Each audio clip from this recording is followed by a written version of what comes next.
Mira Calloway was refilling the reservation book when she saw the second name. It was written in pencil, small and careful, tucked directly beneath the name that had occupied that Friday table every week for the past 2 years.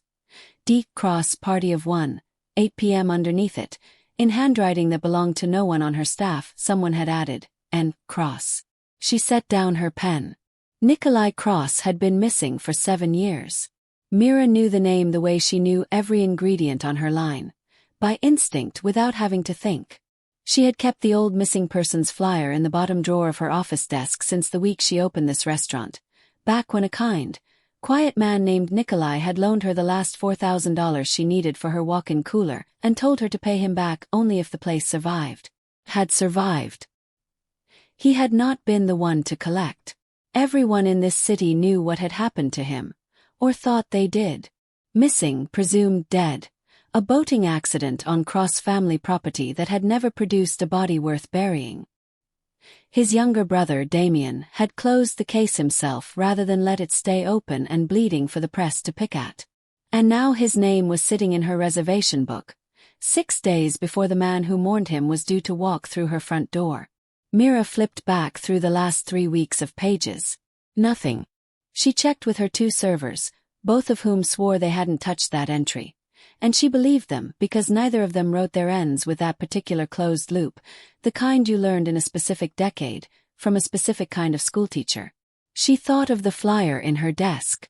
She thought of the debt she still carried on this building, a debt now quietly owned by the one man in Damian Cross's circle everyone trusted without asking why. Victor Lang, who had personally arranged the loan, and who had personally arranged, some said, far more than that. Whoever had written this name into her book had done it on purpose, in a restaurant they knew would seat Damian Cross in 6 days, using a name that only mattered to the 2 men who shared it. It wasn't a mistake. It was a message. She thought about the way Nikolai had counted out those $4,000 on her half-finished bar top, in 20s, refusing a receipt, telling her only to keep the lights on. She thought about how carefully whoever had written this new name must have known that detail. Must have known this exact restaurant, this exact reservation slot, this exact brother, to choose it as the one safe place in the city to leave a message that only one man would understand. A restaurant was, in its way, the perfect drop point. No cameras pointed at the reservation stand. No reason for anyone outside the industry to think twice about a scribbled note in a book that existed only to be glanced at and forgotten. Mira had built her career on being the kind of person powerful men trusted precisely because she was beneath their notice. Steady, discreet, invisible in the way good service was supposed to be invisible. Someone had understood that invisibility better than she had ever realized, and had used it. The bell over the front door chimed. Mira closed the book fast, her palm flat against the cover, her pulse loud in her own ears. "Table for 1, said Victor Lang's voice, warm as a handshake.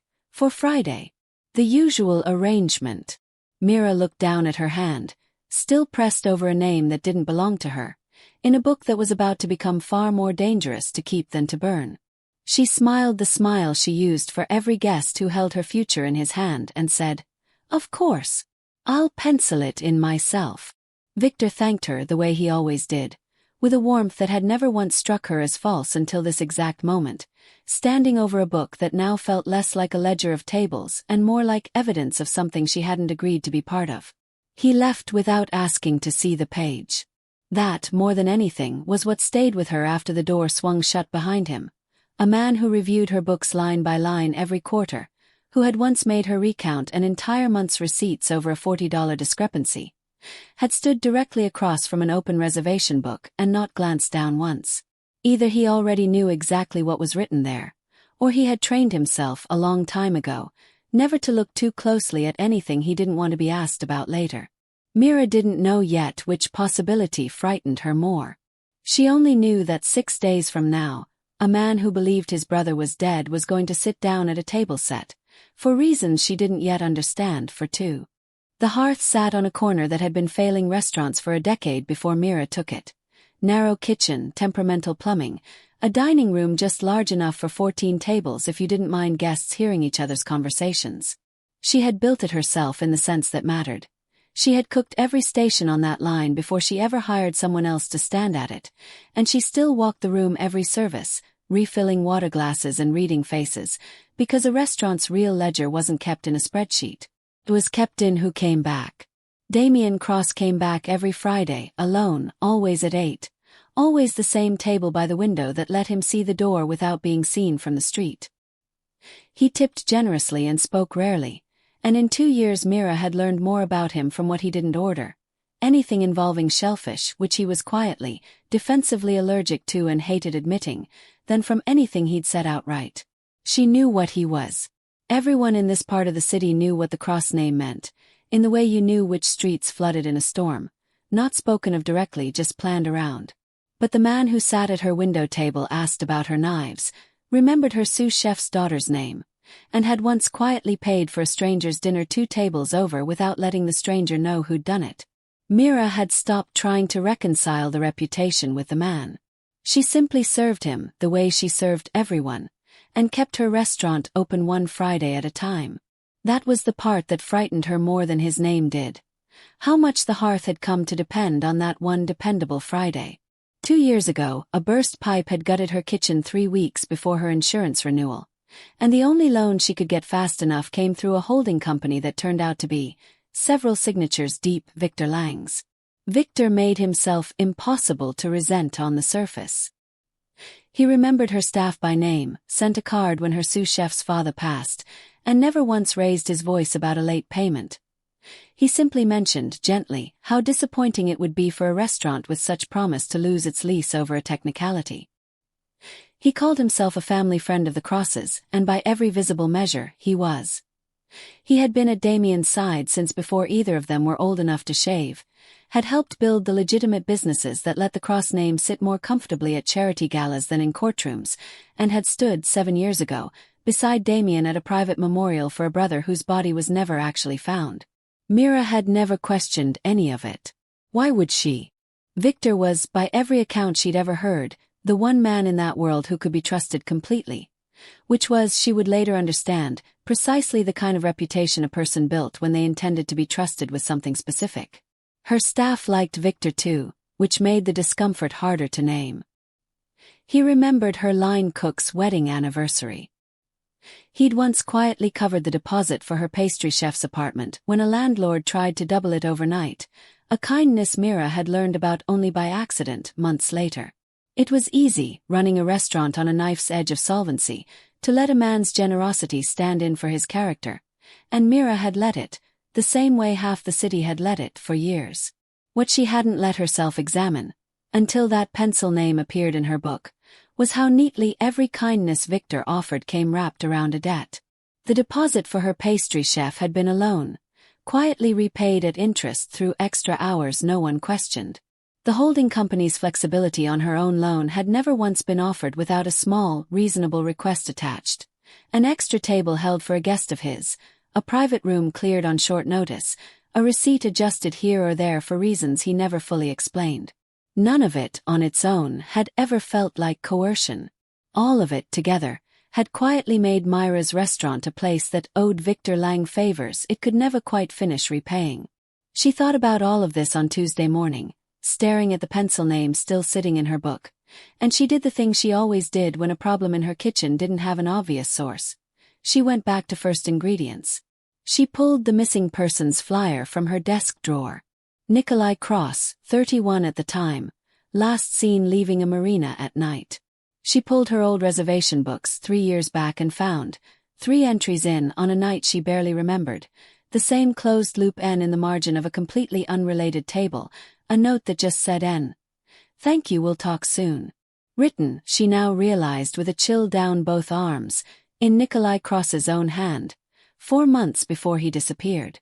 He had been a guest here, quietly before he vanished, in a restaurant 2 blocks from nowhere important, that no one from that world would think to watch.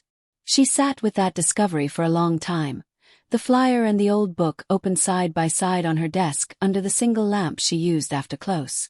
She remembered, now that she was looking for it, a soft-spoken man in an unremarkable jacket who had sat alone at the bar 3 or 4 times that spring, always polite, always tipping well, always leaving before the dinner rush filled in around him.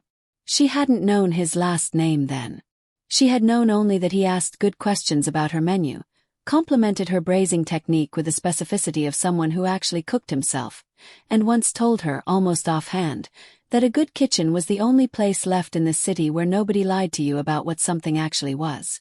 She understood that comment differently now. Someone knew that history. Someone was using it again. Mira closed the flyer back in her drawer and understood, with the particular clarity of a person realizing her ordinary life had just intersected a private war, that she could no longer simply serve the Friday table and pretend she hadn't seen what was written beside it. By Thursday, Mira had made a decision she hadn't told anyone, including herself, until she caught her own hand doing it. She left the second name in the book. She could have erased it. A soft pencil mark disappears under one pass of a rubber tip, and no one would ever have known the entry existed. Victor came in Thursday afternoon to check on the numbers, as he put it, standing at her hostess stand with the easy proprietary comfort of a man reviewing something he already owned, and his eyes went, briefly, almost too briefly to catch, to the open reservation book on the stand between them. Mira watched his gaze land on the page. Watched it stop for less than a second, on a name that shouldn't have existed. Watched him look up at her with exactly the same warm, unbothered smile he always wore. "Busy Friday," he said. "The usual," Mira said, and did not close the book, and did not explain the second name, because some instinct she couldn't name yet told her that whatever this was, it wasn't hers to hand to Victor Lang before she understood it. That was the moment, though she wouldn't recognize it as such until much later, when she stopped being a woman who happened to notice something odd, and became a woman who had chosen a side without yet knowing what the sides were. She spent that night after close going through everything she had. The old flyer. The old margin note. A newspaper clipping she vaguely remembered from 7 years ago, which she dug up online. A short piece about the search for Nikolai Cross, quoting a family spokesperson who was not Damian, but Victor, expressing devastation on the family's behalf. She read it twice. Victor had spoken for the family that day. Victor had organized the search.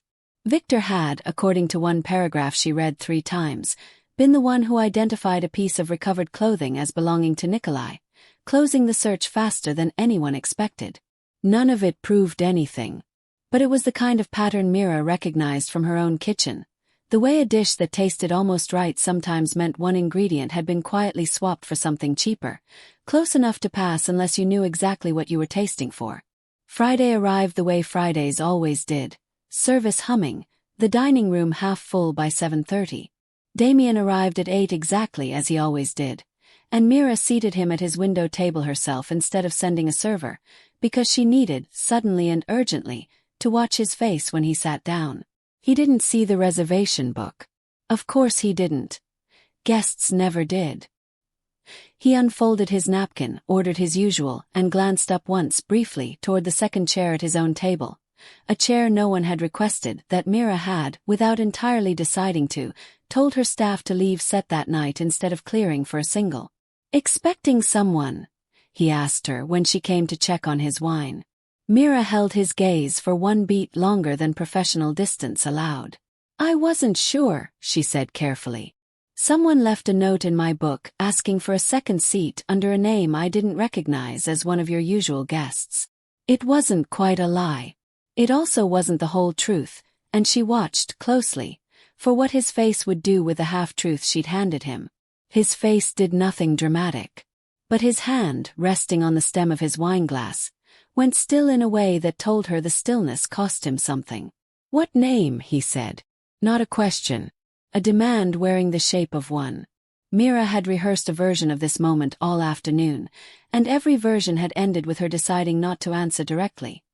Not yet, not until she understood more, not until she knew whether the man across from her was the one being warned, or the one who needed to be. "I'll bring your appetizer," she said instead, and walked away with her pulse hammering, having just chosen, deliberately, to keep the most dangerous piece of information she had ever held, from the one man in the city with both the means to punish her for hiding it, and possibly the only right to know it. She watched him for the rest of service without ever seeming to. He ate less than usual. He checked the door twice, a habit she'd never once seen from him in 2 years of Fridays. When he left, close to 10, he paused at the hostess stand instead of walking straight through it, and for a moment Mira thought he might ask again, more directly this time, and that she would have to decide right there whether 2 years of careful professional trust between them meant anything at all. Instead he said only, "Same table next week," and left a tip that was, without comment, exactly double what he usually left. Not generosity, Mira understood, but a message of his own. "Noticed. I'm not going to make you say it here, but I noticed." She locked the door behind the last guest that night, turned off the dining room lights, and sat alone at his empty window table with the reservation book open in front of her, staring at a name that had already, in less than a week, quietly rearranged the entire shape of her life. The pressure came as Mira had known it would, not from Damian, but from Victor. Monday morning brought a phone call from the holding company. Polite, apologetic, entirely reasonable in tone, informing her that her loan's quarterly review had been moved up, and that Mr. Lang would appreciate a chance to go over her numbers in person before Friday. Mira had run this restaurant long enough to know the difference between an actual accounting concern and a message delivered through paperwork, and this was unmistakably the second kind. She didn't call Victor back immediately. Instead, she did something she had been putting off since Friday night. She found Sofia Reyes. Sofia had kept house for the Cross family for 11 years, until her sudden, quiet retirement 6 years ago. 1 year, Mira now realized with a chill, after Nikolai disappeared. She lived 2 neighborhoods over, in a small apartment above a shuttered dry cleaner's, and she answered her door with a particular caution of someone who had spent a career learning which questions were safe to be asked. Mira didn't waste her visit on pleasantries. She showed Sofia the flyer and the old margin note, and watched the older woman's face change from polite confusion into something much harder to look at. Grief that had been folded small and put away for a long time, now unfolding against her will. "He didn't drown," Sofia said finally, her voice low even in her own kitchen. "I never believed that, not for one day. Nikolai swam every morning of his life. He knew that marina better than the men who worked it. Then what happened to him?" Sofia was quiet long enough that Mira thought she might not answer at all. "For months before he disappeared," she said.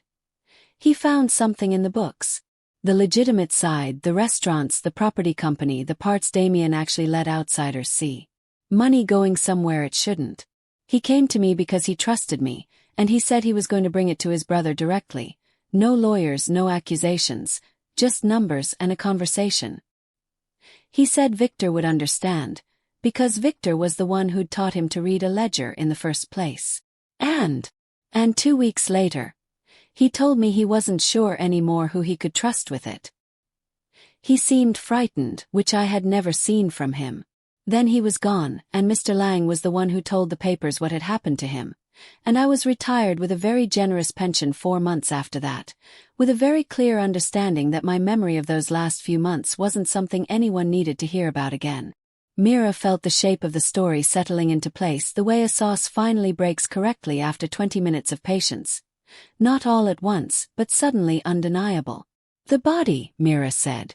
"The clothing they found. Was it ever actually confirmed to be his?" Sofia shook her head slowly. "Mr. Lang identified it himself. Said it was too painful for Damian to see. I always thought that was strange, that the man closest to Nikolai's own brother was the one who kept his brother furthest from the proof. It was the first piece of ground Mira could stand on that wasn't guesswork. Nikolai had found something dangerous in Victor's numbers, had grown afraid before he vanished, and the only official confirmation of his death had come from the one person with the clearest reason to want him gone. Sofia walked her to the door and paused there with her hand on the frame, looking at Mira the way you look at someone about to step somewhere you wish you could stop them from going. "He was kind to everyone in that kitchen," Sofia said quietly.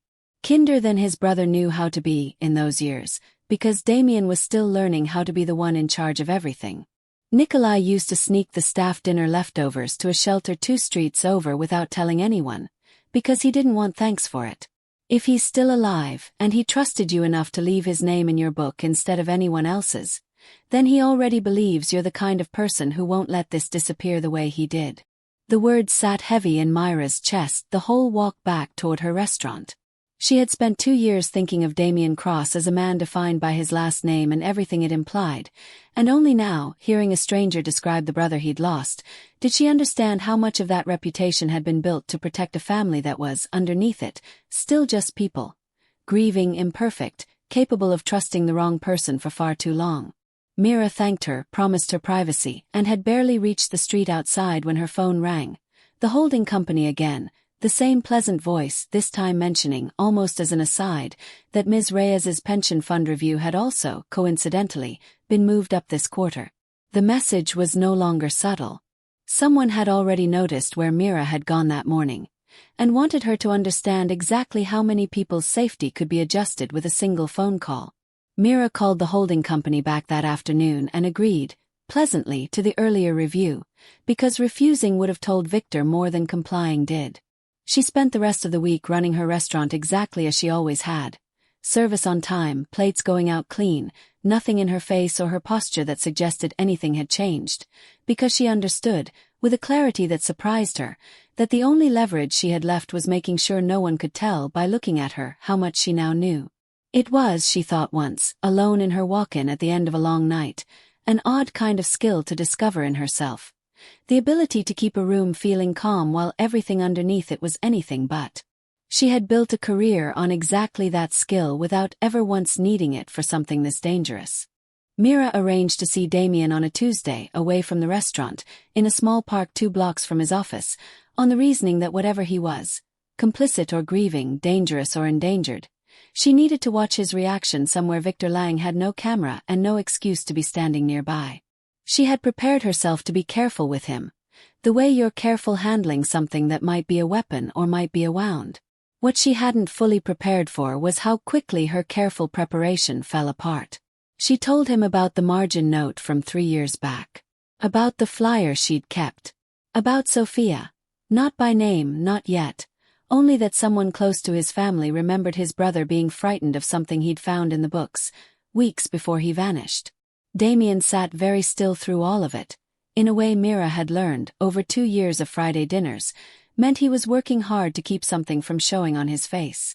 When she finally said Victor's name directly, said that he had been the one to identify the recovered clothing, the one who spoke for the family, the one who now controlled her loan and had leaned on it the moment she started asking questions, Damian looked, for one unguarded moment, like a much younger man. Victor has run point on everything involving my family since before I could legally drink, he said. He handled the search himself because I couldn't. I identified my brother's watch from a photograph because I physically could not make myself go to that morgue. I have spent 7 years believing that the only mercy anyone showed me in the worst week of my life came from the one man who stepped in so I didn't have to. Mira had walked into that park half convinced she was about to confirm that Damian Cross had known, or at least suspected, and had simply let his brother's disappearance stand because the alternative was inconvenient. Watching his hands, steady in every other context she'd ever seen them, now visibly not steady at all, she understood she had been wrong, and that her wrongness carried its own weight.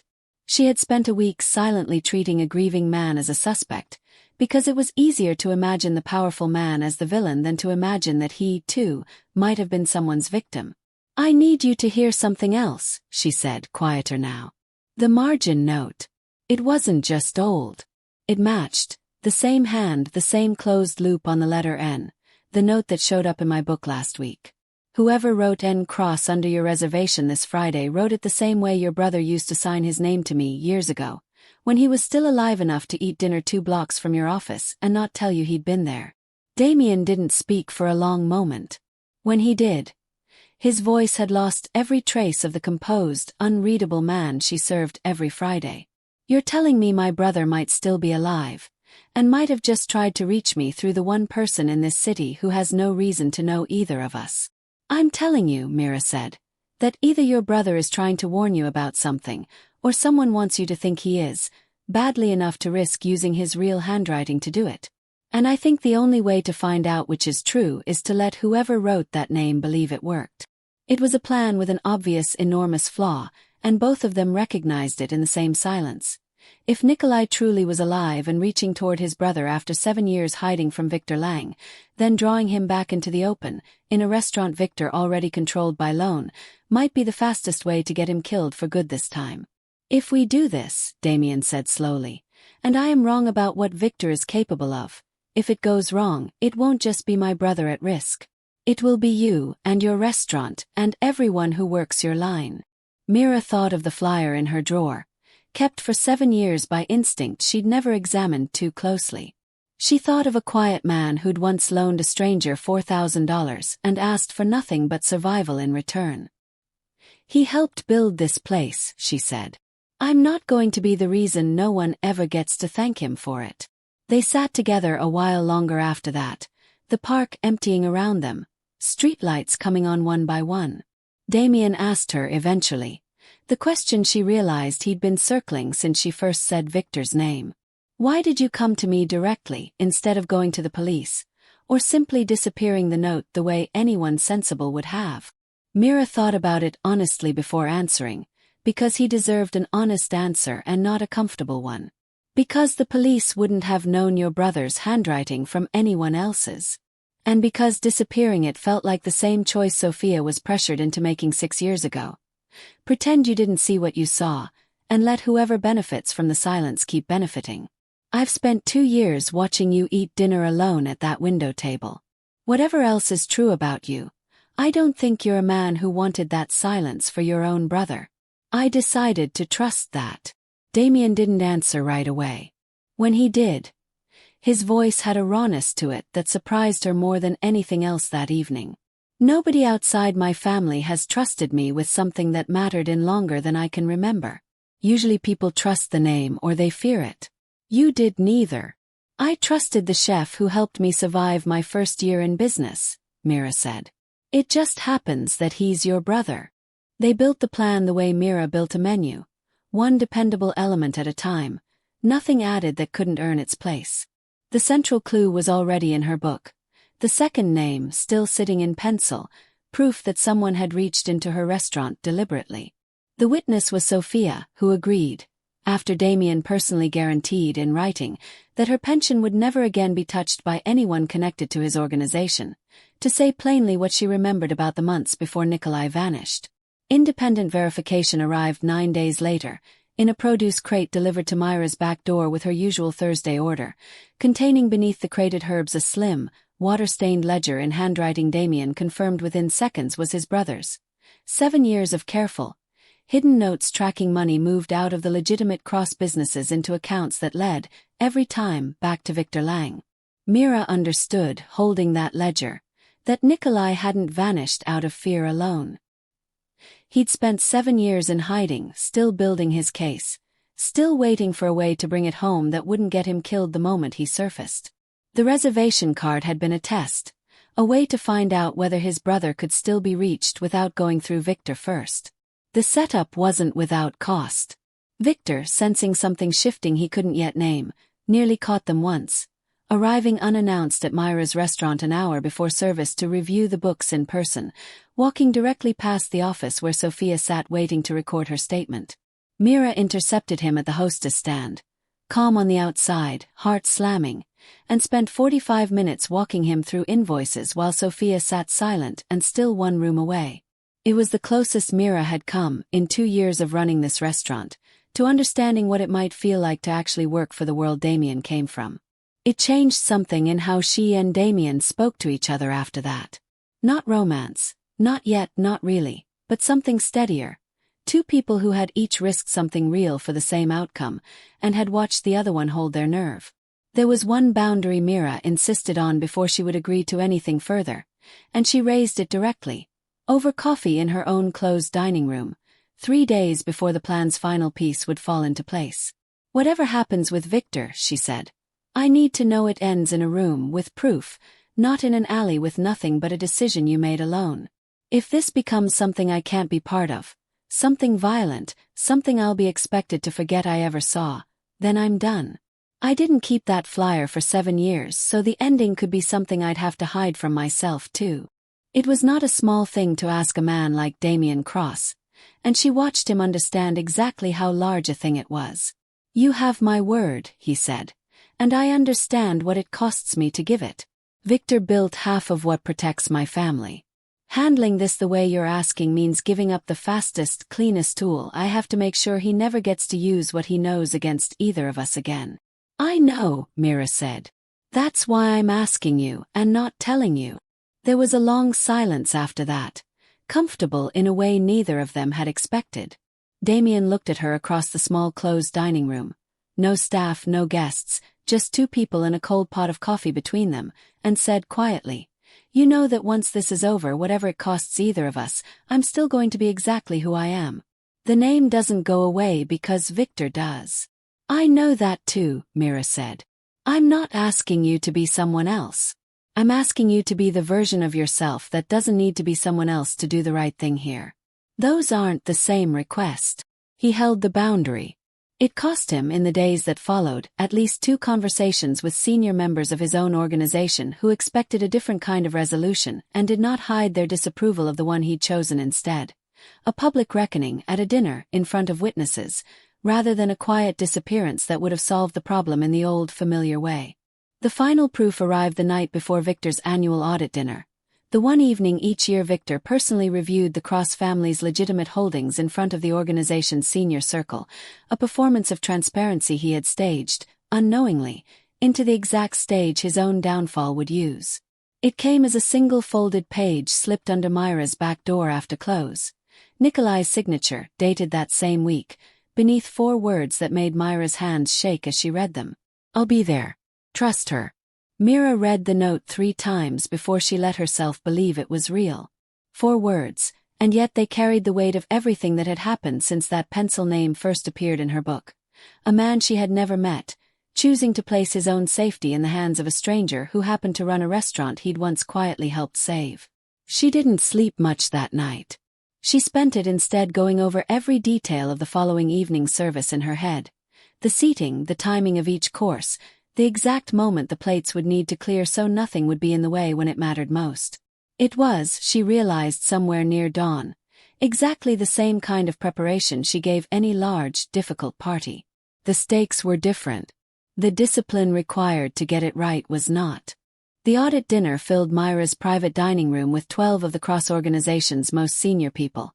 Victor seated at the head of the table with the easy, practiced confidence of a man who had run this exact evening successfully for 7 years running. Damian sat across from him, calm on the surface in a way Mira now knew took real effort to hold. She served the first course herself, the way she always did for Damian's larger parties, moving unremarked around a table full of powerful people who had long since stopped noticing the woman refilling their water glasses. Victor was 2 pages into his usual presentation. Clean numbers, generous margins, the kind of report that made everyone in the room feel their money was safe. When Mira set down a small leather folder beside Damian's plate instead of a wine list, and said, clearly enough for the table to hear, "Before you continue, Mr. Lang, I think there's an item missing from tonight's accounting." The room's attention shifted to her the way a kitchen goes quiet when something's about to boil over. Victor's smile didn't move, but something behind his eyes recalculated fast. "I'm sorry. I don't believe restaurant staff are part of tonight's agenda." "They weren't," Mira said. "Until 7 years ago, when someone here decided a missing man's own ledger should become part of it instead." She opened the folder and laid the water-stained pages in front of Damian, who had already read every line of them a dozen times in private, but let the room see him read them again now, deliberately in silence. "This is Nikolai Cross's own handwriting," Damian said. "Tracking money moved out of this family's legitimate accounts into a structure that traces back, every time, to accounts controlled by Victor Lang. My brother found this 7 months before he disappeared. He came to Sofia Reyes with his concerns 4 months before he vanished, frightened enough that he never brought it to me directly." Sofia, seated quietly near the door at Damian's invitation, spoke into the silence that followed. Brief, factual, exactly as she and Mira had agreed. "He told me he trusted his brother completely," she said, "but wasn't certain anymore who else around his brother could be trusted with it. 2 weeks later he was gone. Mr. Lang identified the clothing that closed the search. I was retired with a pension 4 months after, and made very clear that my memory of that spring wasn't welcome. Victor's composure held a moment longer than most men's would have. "Grief does strange things to memory," he said smoothly, to the table more than to Sofia. "I identified that clothing because Damian couldn't bear to. I have spent 7 years running this family's legitimate side, so the rest of you never had to think about where the money came from. I would ask this table to consider whose word has actually been tested over those 7 years, and whose has not." It was, Mira thought, watching him, a genuinely intelligent defense, reasonable, patient, aimed exactly at the loyalty in the room that had kept him safe this long. "Then let's test it now," Mira said, and nodded once toward the kitchen doors. Nikolai Cross walked into the dining room himself. He looked older than his photographs. Thinner, a scar along one forearm that hadn't been there 7 years ago, but there was no mistaking him, and Mira watched Damian come halfway out of his chair before catching himself. His hand gripping the table's edge instead of his brother's shoulder, 7 years of grief and relief fighting for space on his face at once. "I didn't disappear because I was afraid of dying," Nikolai said. His voice steady, aimed directly at Victor. "I disappeared because I was afraid of what would happen to the people around me if I brought this forward while you still controlled who got believed in this family. I've spent 7 years finishing what I started, waiting for a room I could actually trust to bring it to." Victor's mask finally, visibly cracked, not into confession but into calculation. His eyes moving toward the door, toward the senior men flanking the table, weighing whether loyalty in this room still belonged to him. Didn't. Mira watched it leave him in real time, the same way she'd once watched a dining room turn cold on a chef who'd stopped trusting his own palate. "I'm not asking this table for an execution," Mira said, before anyone else could decide the evening's outcome for her. "I'm asking for exactly what's in that ledger. Every dollar accounted for, repaid, and every protection this family has ever given Victor Lang removed, permanently, starting tonight." Nikolai didn't hide for 7 years so his brother could trade one kind of injustice for another. Damian looked at her for a long moment, then at his brother, then finally at the man who had raised him up beside him since childhood. "Victor is removed from every account, every property, and every protection this family extends, effective immediately," Damian said. "The ledger goes to our own internal accounting first, in full, and restitution will be made from whatever Victor still holds before anything else happens to him. My brother didn't survive 7 years in hiding to watch me solve this the old way." It was not the ending the senior men at that table had expected walking in. But Mira watched, plate by unfinished plate, the room accepted anyway, because the proof was undeniable, and because the woman who'd laid it in front of them clearly had nothing to gain from the outcome except the truth itself. Victor was escorted out before dessert, still talking, still reasonable, still, until the last possible second, trying to find the one sentence that might turn the room back around. Never came.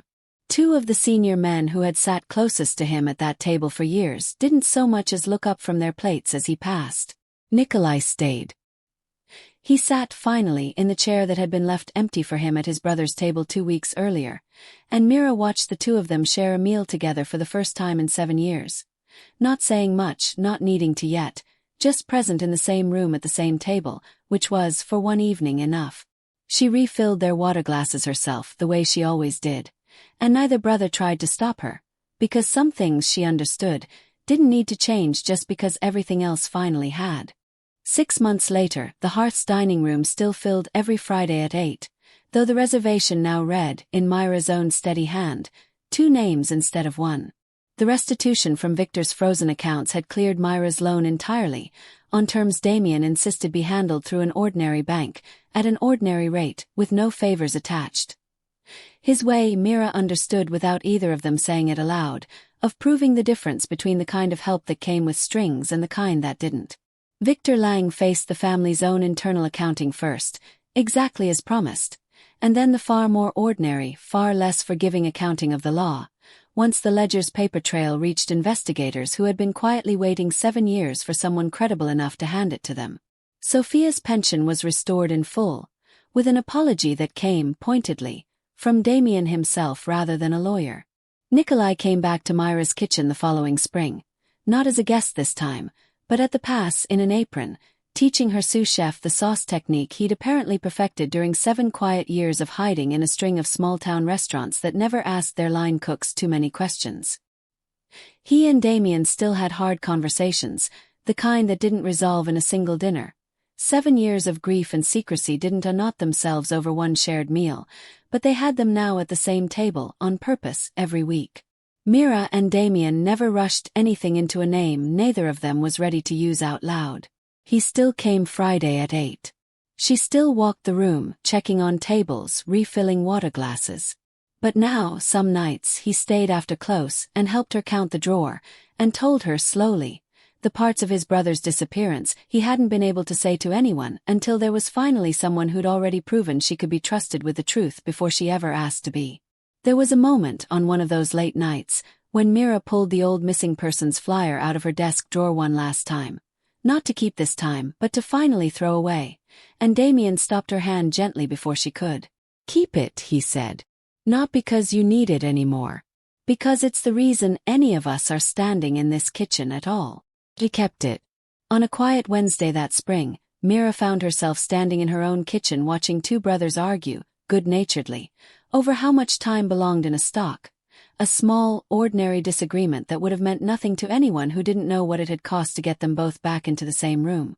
She thought about the version of this story where she'd erased that pencil name instead, where the book stayed clean and the loan stayed quiet and neither of them ever learned what the other one had spent 7 years carrying. It would have been the safer version. It would not have been the true one. The moral of it, if a story like this needs one stated plainly, is this: loyalty that never has to answer for itself isn't really loyalty. It's just convenience wearing loyalty's name. Damian trusted Victor completely for 7 years. And that unquestioned trust cost his brother 7 years of hiding and nearly cost Mira everything she'd built. It wasn't Damian's power that finally uncovered the truth. It was one ordinary woman's stubborn refusal to erase a strange detail just because forgetting it would have been easier and safer, and none of her business. So here's the question worth sitting with. If you found a detail like that pencil name in your own ledger, your own guest list, your own quiet corner of someone else's dangerous world, would you erase it to stay safe or would you leave it exactly where it was and wait to see who came looking? Not every kind of courage looks the same. Sofia's courage was quiet, built out of 11 years of watching carefully and 11 more of choosing finally to speak. Nikolai's courage was patient. 7 years of hiding without ever fully giving up on being believed. Damian's courage was harder to name, because it meant admitting, in front of the people who had followed him his entire adult life, that the man he trusted most had been the one hurting his family the whole time. And Mira's courage was the smallest and in its own way, the hardest of all. The courage of an ordinary person who could have looked away from something that wasn't technically hers to notice, and chose instead to keep looking. If this story moved you, tell us your answer in the comments, and consider liking and subscribing for more stories like it.